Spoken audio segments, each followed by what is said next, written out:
Hello students, এই মুহূর্তে আমি তোমাদেরকে দেখাতে চলেছি ওয়ান ওয়ার্ড সাবস্টিটিউশন, অর্থাৎ ইংলিশের আমরা একটা টপিকের নোট, যে আমাদের এখানে কিরকম নোটস প্রোভাইড করা হয়। তোমরা যারা upcoming school service group C পরীক্ষার জন্য প্রিপারেশন নিতে চাইছো, যেহেতু সেখানে 15 নম্বরের ইংলিশ থাকে, এছাড়াও ডাব্লিউবিপি মেইনস এর ক্ষেত্রে যে ইংলিশের পার্টটা থাকে, শুধুমাত্র ডাব্লিউবিপি বা ডাব্লিউবিপিএসসি নয়, এছাড়াও রাজ্য সরকারের যে কোনো পরীক্ষার ইংলিশের ক্ষেত্রে এই নোটসটি আশা করি তার বিকল্প কিছু হতে পারে না।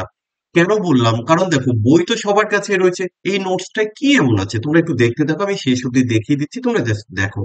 এখানে যে কোশ্চেন গুলো রয়েছে, প্রথমত আমি যদি প্রথম কোশ্চেনটাকে একটু পড়ি, দেখো 1 নম্বর, one who is new to a profession. কোন পেশায় নতুন ব্যক্তি, তাকে কি বলা হয়? এক কথায় প্রকাশ, ওয়ান ওয়ার্ড, তাই না?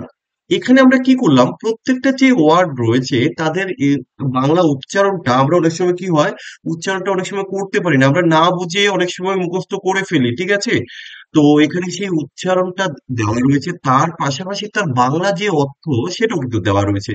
তো সেখানে উত্তর যেটা হবে, সেখানে কেন সেটা হচ্ছে সেই কারণটাও কিন্তু এখানে বলে দেওয়া হয়েছে। তো এইভাবেই আমরা নোটসটাকে কমপ্লিট করেছি। আমি এক এক করে সমস্ত নোটসই তোমাদেরকে দেখাবো। প্রত্যেকটা নোটসের জন্য আলাদা আলাদা আমি ভিডিও করছি।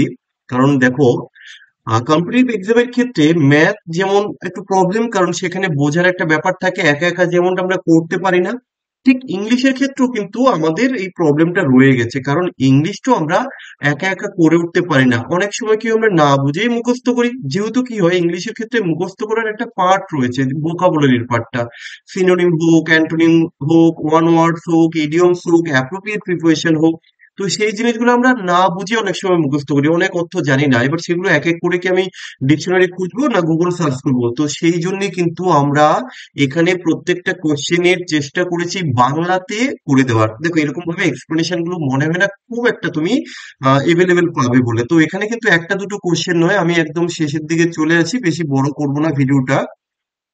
প্রায় ধরো 294 295টার মতো ওয়ান ওয়ার্ড রয়েছে, তো আশা করি এইটুকু পড়লে তোমার অনেকটাই কভার হয়ে যাবে ওয়ান ওয়ার্ডস, ঠিক আছে, আপকামিং পরীক্ষার জন্য। তো যাই হোক, যদি কেউ এই নোটস সম্পর্কে আরো বিস্তারিত জানতে চাও, তোমরা স্ক্রিনে দেওয়া এই নাম্বারে যোগাযোগ করতে পারো। ওকে, তো আজকের মতো এখানেই শেষ করলাম। আমরা পরের ভিডিওতে আরো একটা টপিকের উপরে নোটস তোমাদেরকে এইভাবে দেখাবো।